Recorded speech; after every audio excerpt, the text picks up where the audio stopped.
Pinintasan mga kababayan ni Sara Duterte, yung ating First Lady Lisa Marcos. Sara Duterte's brutal roast of Lisa Marcos, mas maganda naman ang mga penguin sa kanya. Sa kanila nakakatuwa ang ganyang mga remarks, yung pamiminta sa personality ng isang tao, believing na maganda sila, perpekto sila.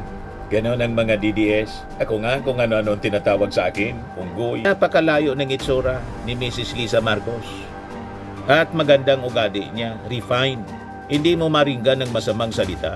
Ito, kitang-kita po, sa itsura pa lang, hindi ka na magtataka kung bakit masama ang ugali nito. Makikita mo sa itsura niya. At hindi ka magtataka kung bakit balahura. Sarili na nga niya, binalahura niya. Kababae mong tao, magpakalbo ka, tapos tantad siyang tato. Nagbabagang mga balita at pagtalakay sa mga isyu ng lipunan. Bulsa!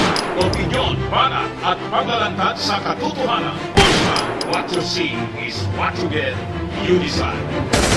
Ito mga kababayan, si Dante Maravillas. Pinintasan mga kababayan ni Sara Duterte, yung ating First Lady Lisa Marcos. Mas maganda naman daw kay Lisa ang penguin. Sara Duterte's brutal roast of Lisa Marcos, mas maganda naman ang mga penguin sa kanya. Ganon mga kababayan ang susunod na presidente daw ng mga DDS, na malamang mga kababayan hindi mangyari dahil sa kanyang mga pinagagawa at pinagsasabi.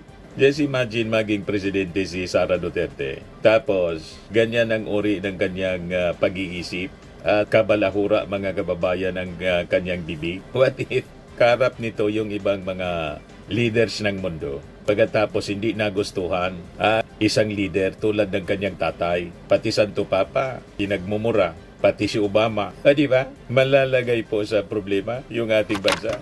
Yan sabi ni Sara, pinintasan si First Lady Lisa Marcos tulad ng pamimintas ng mga DDS sa ating First Lady. Pare-parehas talaga po. Si Harry Roque, nagsasayaw-sayaw ng bangag, ngiwi. Tapos, patama kay Lisa Marcos, First Lady Lisa Marcos, butod. Yung mga pamimintas ni Marlica, kinopya ni Harry Roque. Ayan siya ngayon, patong-patong na problema, yung kanyang kinakaharap. Halos mga kababayan, hindi na makapaligo. Sabi dito sa report ng Politico News, Vice President Sara Duterte took a playful yet biting jab at First Lady Lisa Marcos, commenting that penguins are way prettier than her. Duterte dropped the singer or amusing remark. Sa kanila nakakatuwa ang ganyang mga remarks, yung pamiminta sa personality ng isang tao, believing na maganda sila, perpekto sila. Ganon ang mga DDS. Ako nga kung ano-ano ang tinatawag sa akin, unggoy. Hindi ko man pinapansin, lalong nanggagalaiti yung mga nagre-react sa akin. Ba't ko naman ibababa yung level ko sa kanila? Nalam nating mga balahura. Pagtawanan na lang natin yung mga sinasabi nila. Anyway, dahil sa kanilang mga pinagsasabi, lalo sila mga kababayan minamala sa buhay. Yung September 21 rally po, total failure. Patong-patong ng kaso ang kakarapin ng mga promotor ng riot mga kababayan. Na-identify na kung sino yung mga nasa likod. Kakasuhan siguro ng inciting to sedition. Arson, iyak-iyak yung yung mga nanay na mga nagpabayad. Nagmamakawa sa mga pulis. Harapin ninyo yung mga kaso dahil sa katarantaduhan ninyo. Yan, sabi dito, Duterte dropped the singer at Marcos after recalling the political attacks she endured in the controversial budget insertions made into the Department of Education spending plan during a pro-Duterte gathering in Japan over the weekend. The beep's insult was a callback to an old meme where the First Lady was teased online for the penguin walk during a palace event last year. Sabi ni Sara, July 24, nandun ako sa punto na inaatake ako ni Lisa Marcos. Nagpa-interview siya.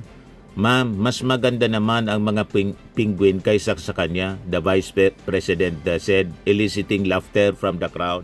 Tuwang-tuwa yung mga DDS. Magkakapariyo talaga mga pag-ugali. Ang sasaba ng mga ugali. Pinipintasan ninyo si Lisa Marcos. Bakit? Mas maganda kay Lisa Marcos si Sara Duterte.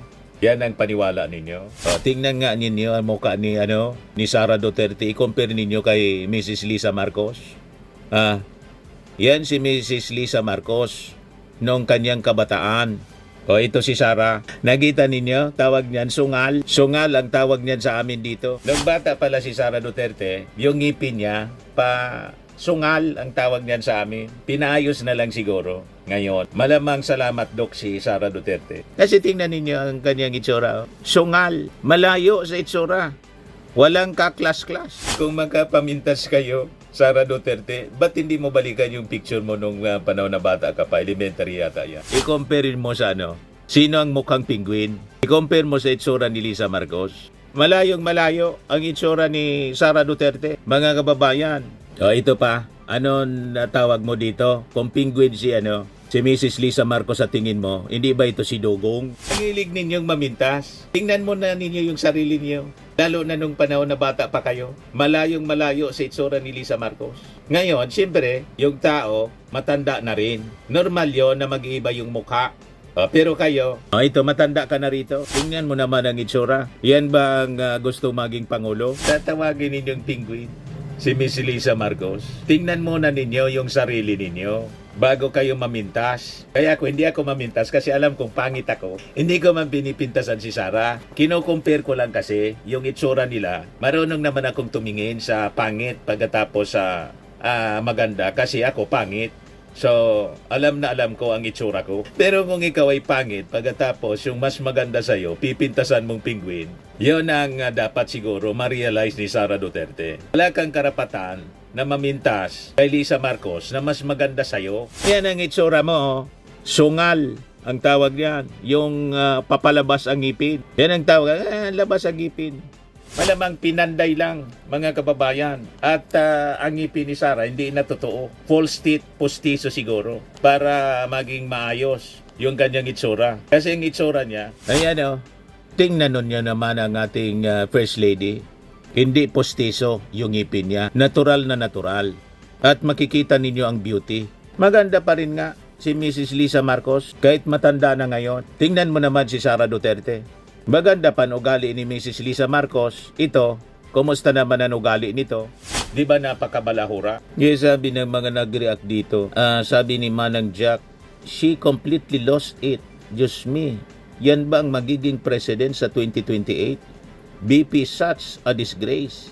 Sabi ni Edna Iscanlon, Madam, hindi po pagandahan yan. Pag-uugali po yan ang tamang pag-iisip. Maganda ka nga kung may diferensya pag-iisip. Anong saysay ng ganda mo? Anong saysay ng ganda kung baliw? Sabi ni Seni Ahmed, with due respect ma'am, all people are made beautiful. Huwag naman tayong judgmental. Sabi ni Celeste May, BP pa yan sa lagay ng ugali ha. Ganda ng asal mo ma'am. Kung di lang siguro stateside nanay mo, tas nagmana ka sa tatay mo, iwan ko lang kung makapamintas ka pa. Pero kung siguro pareho kayo ng edad ni FL, lamang yan sa itsura sa'yo. Lamang na lamang po, mga kababayan, napakalayo ng itsura ni Mrs. Lisa Marcos. At magandang ugali niya, refined. Hindi mo maringgan ng masamang salita. Ito, kitang-kita po, sa itsura pa lang, hindi ka na magtataka kung bakit masama ang ugali nito. Makikita mo sa itsura niya. At hindi ka magtataka kung bakit balahura. Sarili na nga niya, binalahura niya. Kababae mong tao, magpakalbo ka. Tapos tadtad siyang tato. Magkikita mong rebelyo sa magulang.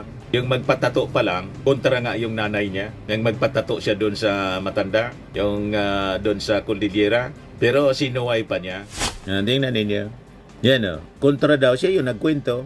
Yung magpatato siya kay Apo Wang Od.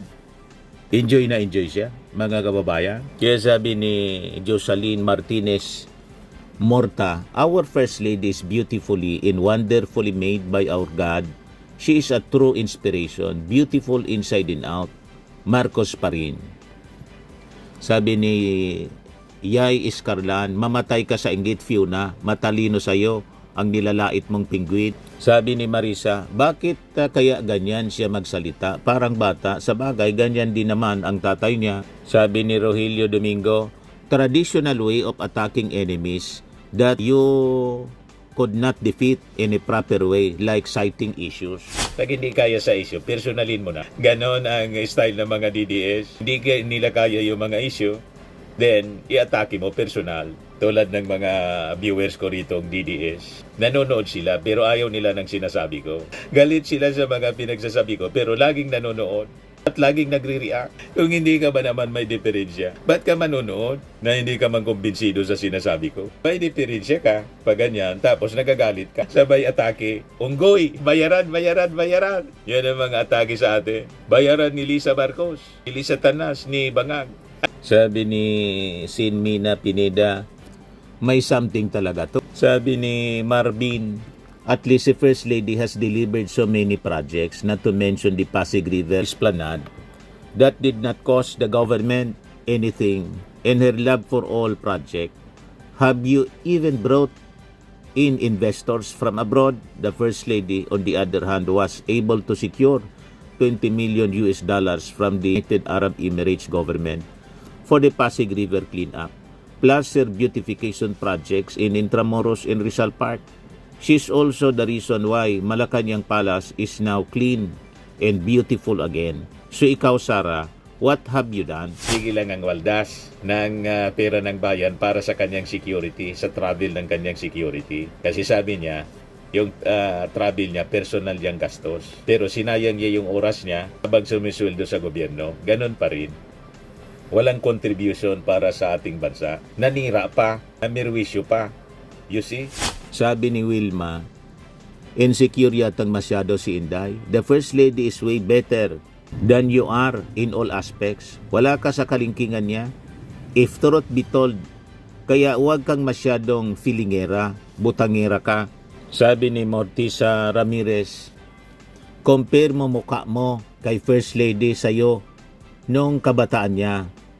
Hamak na di hamak siguro. Di hamak na mas maganda siya sa'yo, Madam Lustay. Si First Lady,